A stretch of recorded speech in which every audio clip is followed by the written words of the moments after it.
नमस्कार दोस्तों, आप सभी का स्वागत है आपके अपने चैनल ओरिजिनल न्यूज़ इंडिया में। तो दोस्तों चलिए देखते हैं देश और दुनिया की 10 बड़ी खबरें फटाफट दोस्तों, जो हैं आपके लिए बहुत ही ज़रूरी। तो दोस्तों अगर आपने हमारे चैनल को अभी तक सब्सक्राइब नहीं किया तो चैनल को जरूर सब्सक्राइब कर लीजिए और सब्सक्राइब करने के बाद बेल आइकन भी जरूर प्रेस करिए ताकि आपको रेगुलर हमारी वीडियो की नोटिफिकेशन मिलती रहे और आप खबरों से अपडेट रहा करें डेली टू डेली। तो चलिए देखते हैं पहली खबर को। दोस्तों पहली खबर निकल के आ रही है, उप मुख्यमंत्री पद को लेकर के सुशील मोदी का छलका दर्द, बोले कार्यकर्ता का पद तो कोई छीन नहीं सकता।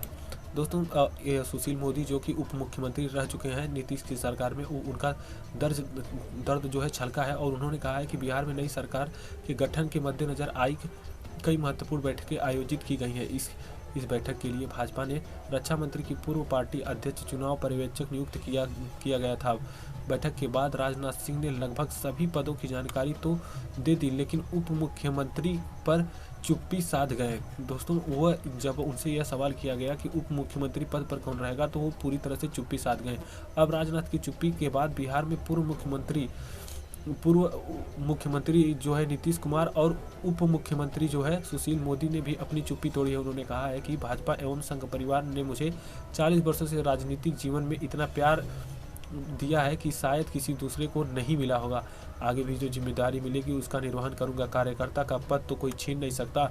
बहुत हो सकता है तो लोग हमसे केवल हमारी उप मुख्यमंत्री का पद छीन सकते हैं, लेकिन हमें कोई कार्यकर्ता का पद से नहीं हटा सकता।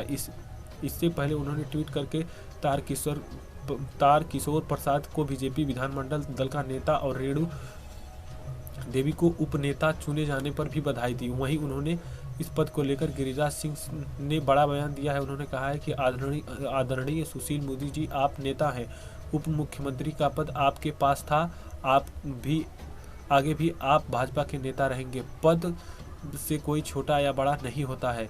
दोस्तों ऐसा कहा है गिरिराज सिंह ने।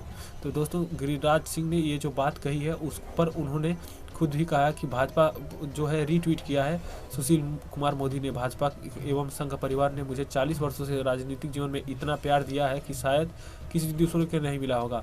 आगे भी जो जिम्मेदारी मिलेगी उसका निर्वहन करूंगा। कार्यकर्ता का पद जो है कोई मुझसे छीन नहीं सकता। ये उन्होंने गिरिराज सिंह के ट्वीट पर रीट्वीट किया है।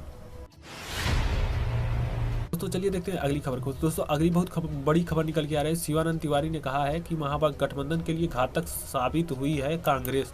तो दोस्तों बिहार में नई सरकार के गठन को लेकर के रविवार का दिन बहुत ही अहम रहा। नीतीश कुमार को आज एनडीए विधायक दल का नेता चुन लिया गया। अब सोमवार को अपराह्न 4:30 बजे नई सरकार का शपथ ग्रहण समारोह होगा। विधानमंडल का नेता चुने जाने के बाद नीतीश कुमार ने कहा कि वे मुख्यमंत्री नहीं बनना चाहते। नीतीश कुमार ने स्वयं यह स्वीकारा है कि वो मुख्यमंत्री नहीं बनना चाहते थे, लेकिन भाजपा के आग्रह पर इस पद को स्वीकार कर लिया है। इससे पहले नीतीश कुमार ने राजभवन पहुंचे सरकार बनाने का दावा भी पेश किया। इसके बाद राज्यपाल ने उन्हें सरकार बनाने का निमंत्रण भी दिया है। वहीं आज जो भाजपा और जदयू विधायक दल के नेता की बैठक हुई, तारकिशोर प्रसाद को भाजपा और नीतीश कुमार को जदयू विधायक दल का नेता चुना गया। इसके बाद सभी विधायक मुख्यमंत्री नीतीश कुमार के घर पहुंचे। रक्षा मंत्री राजनाथ सिंह, देवेंद्र फडणवीस और भूपेंद्र यादव ने भी सरकार गठन को लेकर के नीतीश के घर पर बैठक की। बैठक में मुख्यमंत्री के तौर पर के नीतीश कुमार के नाम पर सहमति बनी और साथ ही इन्हें ही जो है मुख्यमंत्री बनाने के लिए आगे इनका ही नाम किया गया। राजद नेता शिवानंद तिवारी का कांग्रेस पर हमला। उन्होंने कहा है कि राजद नेता शिवानंद तिवारी जी ने रविवार को कांग्रेस को करारा हमला किया है। उन्होंने कहा है कि कांग्रेस महागठबंधन के लिए घातक साबित हुई।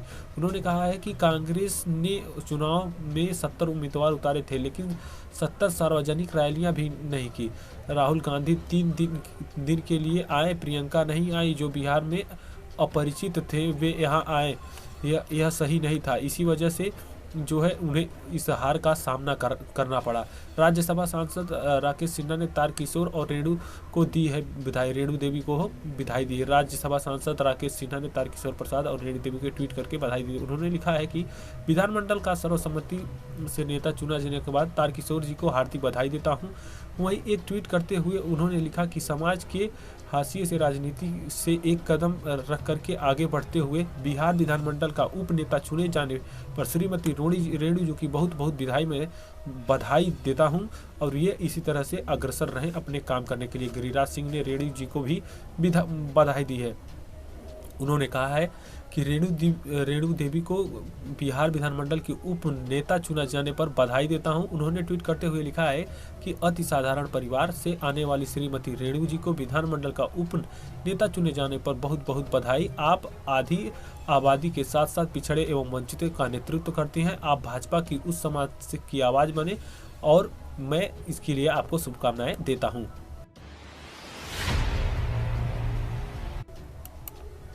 दोस्तों अगली तीसरी बड़ी खबर निकल के आ रही है दोस्तों गोवा से। गोवा में कांग्रेस को झटका, प्रवक्ता इरफान मुल्ला ने पद से दिया इस्तीफा। तो दोस्तों गोवा में कांग्रेस को एक झटका मिला है और वहां पे उनके जो प्रवक्ता हैं इरफान मुल्ला ने अपने पद से इस्तीफा दे दिया है। तो दोस्तों पूरा मामला क्या है, चलिए आपको पूरी खबर बताते हैं। तो दोस्तों गोवा में कांग्रेस पार्टी को एक झटका बहुत ही बड़ा लगा है। यहाँ कांग्रेस की अल्पसंख्यक कमेटी के अध्यक्ष और प्रवक्ता इरफान मुल्ला ने अपने पद से इस्तीफा दे दिया है। मुल्ला ने इस्तीफा देते हुए शीर्ष नेतृत्व को पद में लिखा है। इस पत्र में उन्होंने अपना दर्द बयां किया है।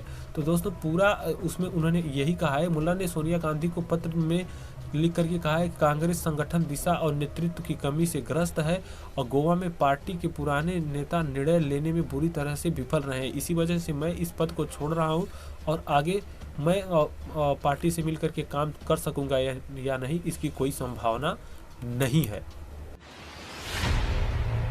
दोस्तों अगली सबसे बड़ी खबर निकल के आ रही है दिल्ली में जो है घोष ने कहा बंगाल में अलकायदा के आतंकवादियों की पहचान हुई, राज्य में कश्मीर से बदतर हालत है।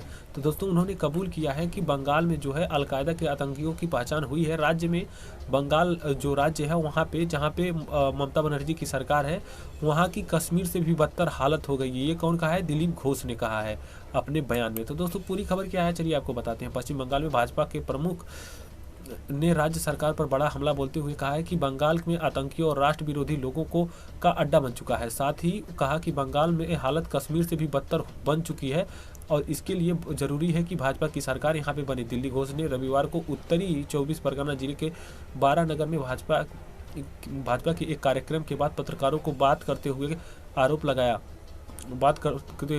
लगाया। हाल ही में अलकायदा के 6 आतंकियों को अलीपुरद्वार उत्तर बंगाल में गिरफ्तार किया गया। भाजपा प्रमुख ने कहा कि राज्य में कई स्थानों पर एक नेटवर्क बनाया गया है। यहां तक कि बांग्लादेश के जो नेता खालिया जिया ने कहा है कि आतंकियों को भारत में प्रशिक्षित किया जा रहा है और अशांति पैदा करने के लिए बांग्लादेश भेजा जा रहा है। उन्होंने कहा है कि बंगाल आतंकवादियों और देशद्रोहियों का केंद्र बन गया है। वे अन्य स्थानों से यहां आकर के शरण ले रहे हैं और बंगाल की स्थिति अब कश्मीर से भी बदतर हो गई। घोष ने कहा कि राज्य में रहने वाले लोग डर से कांप रहे हैं और साथ ही इसी बीच उनको भी बहुत ही डर सता रहा है। उन्होंने कहा है कि यहाँ तक कि मेरा भी राष्ट्र विरोधी लोगों की हिट लिस्ट में नाम शामिल था। मुझ पर अलीपुर जिले के जयगांव में हमला भी कर दिया गया जहां रोहिंग्या मुसलमानों को रखा गया है।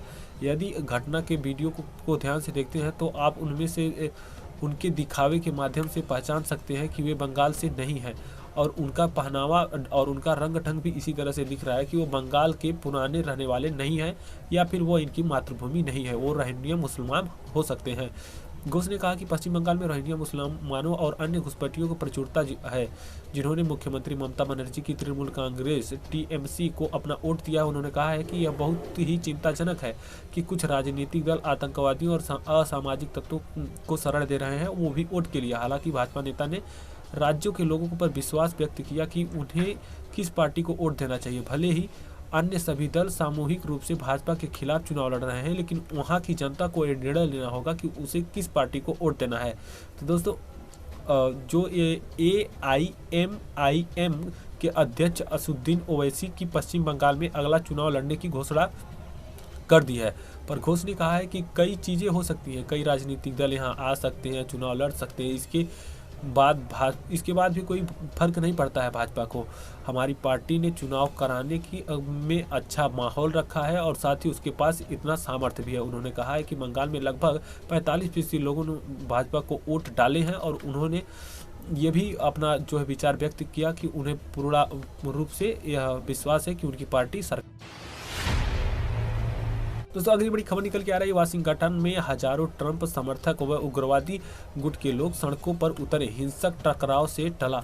तो दोस्तों ये पूरी खबर ये है कि अमेरिका में चुनाव परिणाम आने से पहले जो अंदाजा लगाया गया था अब वह सच होता दिख रहा है। शनिवार को रात जैसा नज़ारा देखने को राजधानी वाशिंगटन डीसी की सड़कों पर देखने को मिला, उसमें आम लोगों की चिंताएं बढ़ा दी। वाशिंगटन की सड़कों पर हजारों ट्रंप समर्थक और बड़ी संख्या में उनके विरोधी गुटों ने लोग जो है मिल करके प्रदर्शन पर उतर आए। दोनों गुटों में हिंसक टकराव होते होते बचा। तो दोस्तों, ट्रंप ने एंटीफा को बताया जिम्मेदार। रविवार को सुबह भारतीय समय के अनुसार राष्ट्रीय डोनाल्ड ट्रंप ने ट्वीट कर एक टकराव की हालत के लिए वामपंथी एंटीफा गुट दोस्त को एक दोषी ठहराया। एंटीफा यानी कि एंटीफाटिस्ट समूह, यह वामपंथी रुझान वाले युवाओं और उग्रपंथी नौजवानों का समूह है जिस पर ट्रंप पहले भी निशाना साधते रहे हैं। ट्रंप ने कहा कि एंटीफा के गंदे लोगों ने ट्रंप समर्थक की रैलियों में लोगों पर हमला करने की कोशिश की। लोगों ने इसका मुंहतोड़ जवाब दिया। जो कि ट्रंप समर्थक थे, उन्होंने इसका मुंहतोड़ जवाब दिया। इसलिए एंटीफा ने रात तक इंतजार किया। जबकि 99% लोग जा चुके थे, तब उन्होंने माना कि समर्थक पर हमला किया गया है। ट्रंप समर्थकों का आरोप चुनाव नतीजों में हुई धांधली से है। खबर निकल के आ रही है दोस्तों, जैसा कि आप जानते हैं कोरोना वायरस बहुत ही वैश्विक महामारी है और कोविड-19 से लेकर के खबर हम आपके लिए आ रहे हैं। दिल्ली को कोरोना से बचाने को अमित शाह और केजरीवाल ने बनाई रणनीति। तो दोस्तों, दोनों लोग जैसे कि गृह मंत्री अमित शाह और दिल्ली के मुख्यमंत्री केजरीवाल ने क्या रणनीति बनाई है, चलिए आपको बताते हैं। तो दोस्तों, ये खबर है नई दिल्ली समेत देश भर में कोरोना वायरस के मामले में वृद्धि देखने को मिल रही है। इसे देखते हुए केंद्रीय गृह मंत्री अमित शाह और मुख्यमंत्री केजरीवाल ने राजधानी को कोरोना संक्रमण से बचाने के लिए नई रणनीति तैयार की। रविवार शाम को नॉर्थ ब्लैक में एक अहम बैठक में यह फैसला लिया गया है कि सर्दियों में कोरोना का संक्रमण फैलने से रोकने के लिए एजेंसियां मिलकर के काम करेंगी। दिल्ली और उसके आसपास के लोगों की जान को बचाने के लिए यह जरूरी है। और साथ ही केंद्रीय गृह मंत्री अमित शाह ने राष्ट्रीय राजधानी में वैश्विक महामारी कोरोना वायरस की स्थिति पर चर्चा के लिए रविवार को नॉर्थ ब्लॉक में एक बैठक बुलाई है। बैठक में केंद्रीय स्वास्थ्य मंत्री डॉक्टर हर्षवर्धन सिंह, दिल्ली के उपराज्यपाल अनिल बैजल और मुख्यमंत्री अरविंद केजरीवाल समेत कई अधिकारी भी मौजूद रहेंगे और इस पर बाकायदे से बहुत अच्छी तरह से चर्चा किया जाएगा और साथ ही कैसे आगे का प्लान बनाया जाएगा। अपडेट रहने के लिए दोस्तों हमारे चैनल को सब्सक्राइब करें। सब्सक्राइब करने के बाद बेल आइकन पर प्रेस करें ताकि आपको रेगुलर वीडियो की नोटिफिकेशन मिलती रहे। और साथ ही दोस्तों, अपनी राय हमें कमेंट बॉक्स में जरूर कमेंट करें। अगर वीडियो में आपको कोई कमी दिखी है तो कमेंट करके हमें जरूर बताएं, हम उसे सुधार करने का प्रयास करेंगे। दोस्तों, आपकी शक्ति ही हमारी शक्ति है। तो दोस्तों, अपनी शक्ति दिखाने के लिए वीडियो को फटाफट लाइक कर दें। तो